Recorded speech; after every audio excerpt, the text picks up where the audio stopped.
I believe that graphic novels and comics should be used in a learning environment, and not only in the environment of a elementary, but also in a junior high, high school, college, and a university level as well. The reason I believe this is that because as modern generations grows, they are more reliant on a visual aid, such as TV, video games, and movies.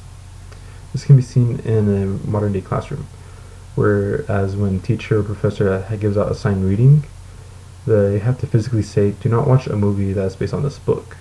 But this doesn't always work, as some students will still watch the movie and not touch a page in the book. With a graphic novel, not only do students have the visual aid that they kind of desire, they also have the text that a teacher wants for students to read. Now, as I say this, I should also note that not all graphic novels are all age appropriate.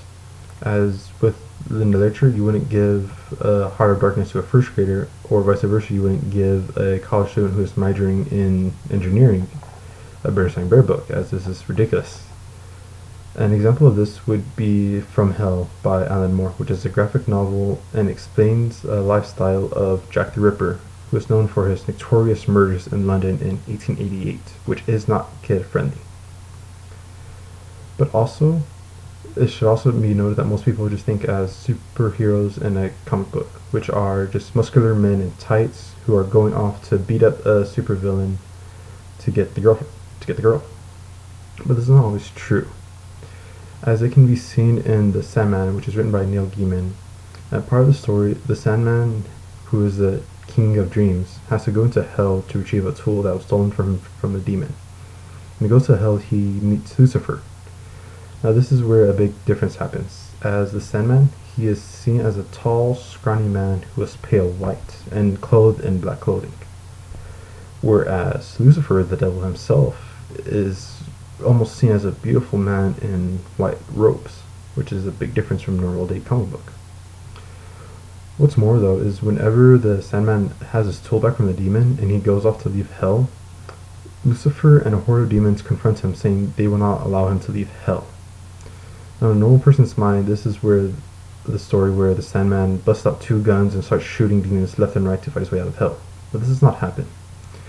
As beforehand, the devil tells the Sandman what powers to dream have in hell. In response, Sandman asks the devil and the horde of demons, what power would hell have if those here imprisoned were not able to dream of heaven? As no one has a response to this, not even Lucifer himself, the demons actually part way whenever the Sandman goes out to leave hell, leaving him in peace. But now, as most people would see this and say, oh, but there's still no literary elements in the graphic novel, they should then turn to the graphic novel Maus, M-A-U-S, which is written by Art Spiegelman. And it talks about the Jewish man who is surviving Nazi Germany. Now, not only is it about a historical event that is happening, but also from very strong symbolism, as all the characters are seen as animals.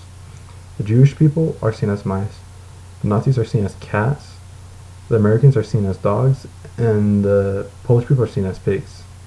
And it can be quite strange, as mice who are hunted by cats, and then cats are hunted by dogs, and then it's a twist as the Nazis at times would call the Polish people pigs. But then the graphic novel does something that a book cannot do. Whenever the character has to go into a German market, the Jewish man has to pretend to be something he's not. Now, in a normal book, it would say a Jewish man pretends to be a Polish.